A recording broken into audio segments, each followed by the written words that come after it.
Hello, Sam from Mindfull Mycology here, just to show you how to harvest your mushrooms and then flip the block so you can fruit from it again.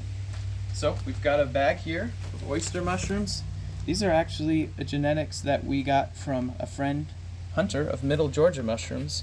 He found this cluster, or a cluster similar to this, in the wild in Macon, Georgia, cloned it, brought it back to his lab, cloned it, and now he gave us a plate of it about a month and a half ago, and I've kept it going and decided I'd try to fruit it. So this is a Macon oyster is what I call it.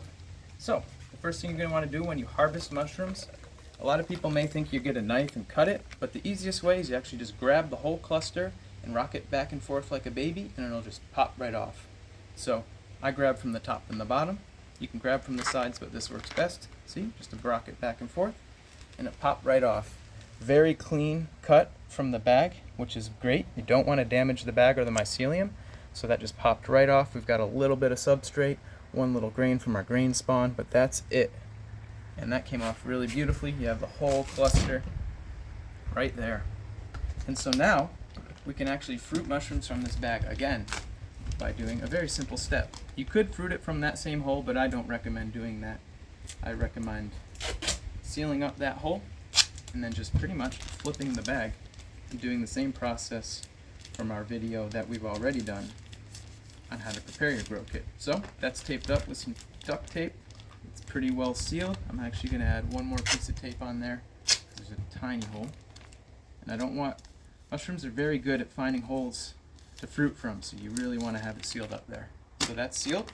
Now we're just going to take off these pieces of tape that we used to keep the bag nice and tight to the substrate block.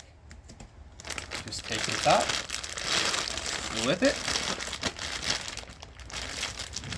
take that down over our previous cut that we just harvested the mushroom from.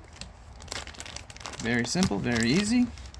Flip the block. No cut is here now, but we'll make one. And the process is the same as we showed you when you first get your kit. Spray a paper towel with 70% isopropyl alcohol or bleach water. Rub down your bag. Get your box cutter. Give that a quick spray. And then just make your slit or your cut. For oysters, I like to do an X. So we just take this, we do a little X. You just want to pierce the bag. You don't want to cut the substrate. Small X, and voila. You're good to go. And you can expect another flush of oyster mushrooms from this bag or lion's mane in about 2 weeks. Thank you very much, and good luck. Happy growing.